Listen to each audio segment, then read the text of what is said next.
Selamat sore saudara-saudara yang terkasih dalam Yesus Kristus. Kita patut bersyukur dan berterima kasih. Kita bertemu kembali di dalam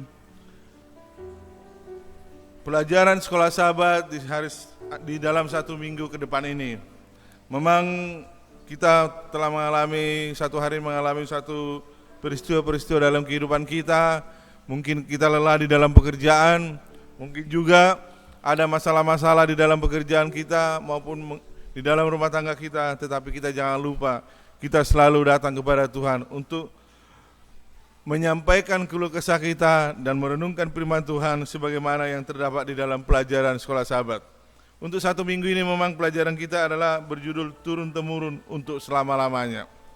Saya mengambil pelajaran sekolah sahabat di sini adalah di hari Senin, tetapi saya sangat tertarik membaca dulu ini di Sabat petang supaya ini menjadi suatu dasar kita untuk mempelajari sekolah sahabat kita dan menyimpulkannya menjadi suatu sukacita bagi kita.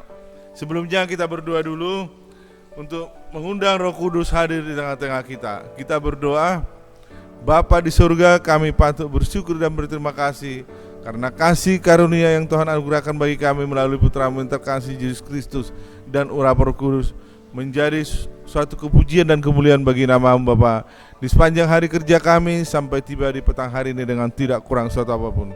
Bapa, kami patut bersyukur karena Tuhan telah memberkati kami di sepanjang satu hari ini. Sampai tiba pada malam ini kami akan merenungkan pelajaran melalui kesimpulan sekolah sahabat yang akan kami pelajari pada saat ini Tuhan. Urapi kami melalui Roh Kudus-Mu supaya kami dapat mengerti kasih Bapa, kasih Yesus Kristus, kasih Roh Kudus dalam kehidupan dan kerohanian kami. Inilah doa dan pengharapan kami, kehendak-Mu yang jadi, bukan karena kehendak kami. Di dalam nama Yesus kami berdoa dan mengucap syukur. Amin. Judul untuk pelajaran kesimpulan pada saat ini adalah orang itu Nuh. Tetapi kita kembali dulu sedikit ke Sabat petang, sebagaimana dikatakan di sini di dalam ayat hafalan apa?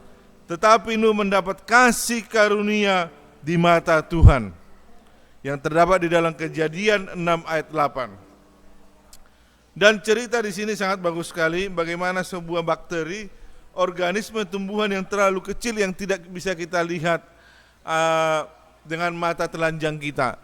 Kalau kita ingin melihat suatu bakteri atau organisme yang terkecil ini, kita harus menggunakan apa?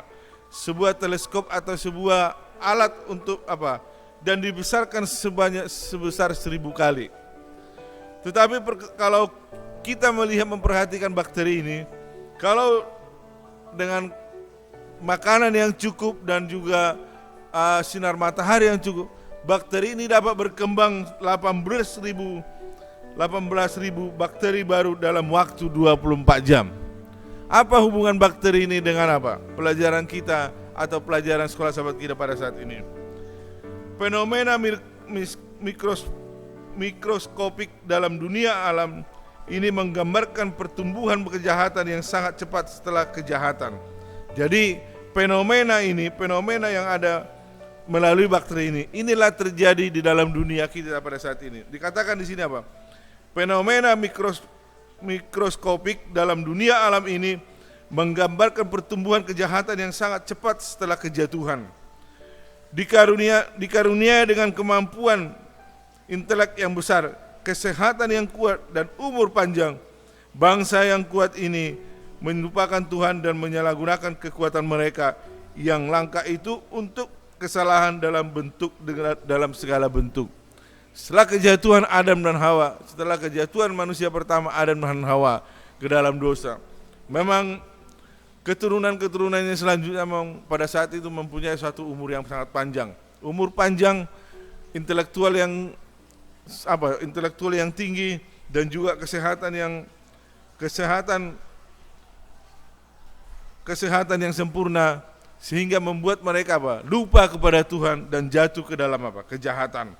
Sebagaimana bakteri yang dapat dimusnahkan oleh sinar matahari, zat kimia atau temperatur yang tinggi, Allah memilih untuk menghentikan pemberontakan yang merajalela ini dengan air bah secara universal. Dan kita masuk kepada pelajaran sekolah sahabat kita di hari Senin. Orang itu Nuh. Kalau kita mungkin sering mendengar siapakah Nuh ini? Nuh ini adalah suatu pilihan Tuhan untuk mengabarkan Injil kepada orang-orang yang di sekelilingnya pada saat ini. Nuh adalah seorang yang apa? Yang besar, yang benar. Dia tidak bercela, dia bergaul dengan Allah. Sebagaimana dikatakan di dalam Kejadian 6 ayat 9. Nuh ini adalah seorang yang benar. Nuh adalah orang yang benar di mata Tuhan. Nuh tidak bercelah di mata Tuhan. Dan dia bergaul dengan Allah. Satu kelebihan dari Nuh, pada saat Allah memerintahkan untuk membuat bahtera di atas sebuah bukit atau di membuat bahtera, Nuh tidak pernah mempertanyakan kenapa Tuhan menyuruh dia membuat apa? Membuat bahtera. Nuh adalah orang yang benar, orang yang tidak bercela dan bergaul dengan Allah. Nuh yakin dan percaya apa yang telah direncanakan oleh Tuhan terhadap dirinya itu menjadi suatu apa? Kasih karunia, suatu berkat bagi dirinya. Dikatakan di sini, tidak ada pertanyaan, Nuh adalah seorang yang memiliki hubungan yang menyelamatkan dengan Tuhan. Dia adalah seorang yang dapat bekerja dengan Allah. Seorang yang mendengarkan dia, menuruti dia dan percaya kepadanya. Itulah sebabnya Tuhan sanggup menggunakan Nuh untuk memenuhi tujuannya. Dan mengapa Petrus dalam perjanjian menyebut dia pemberita kebenaran.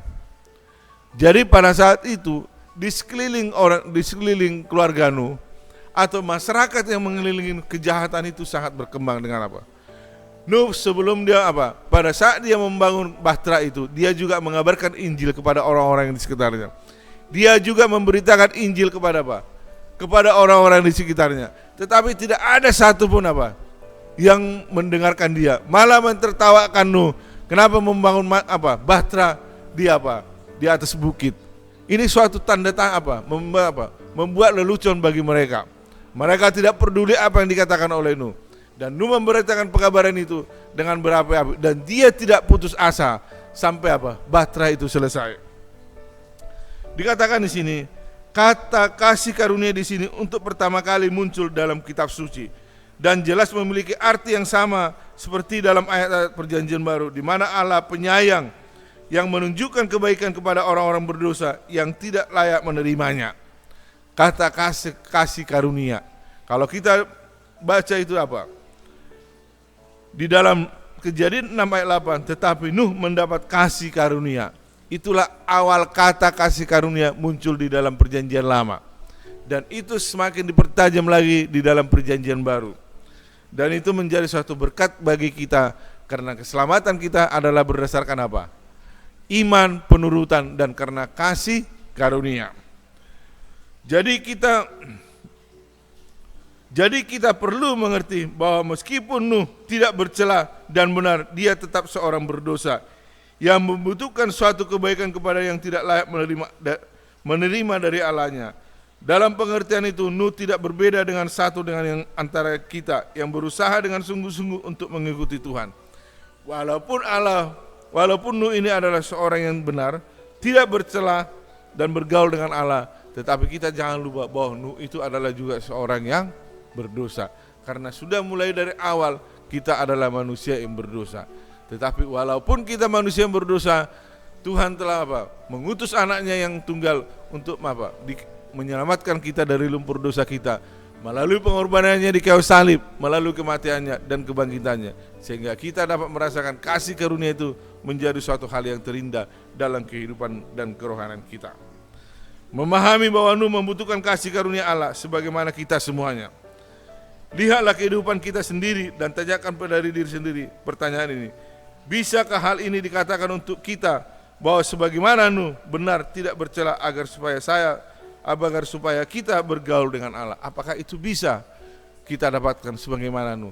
Kalau saya mengatakan itu bisa melalui penyerahan kita kepada Tuhan, kepada Yesus Kristus dan urapan Roh Kudus, supaya kita sungguh-sungguh berserah sepenuhnya sebagaimana Nuh selalu berserah kepada Tuhan dan menyerahkan keluarganya, anak-anaknya untuk selalu berserah sepenuhnya kepada Tuhan. Itulah pelajaran kita dan kesimpulan kita pada hari Senin ini. Semoga ini menjadi berkat bagi saudara-saudara dan saya dan menjadi suatu kepujian dan kemuliaan bagi nama Tuhan. Amin.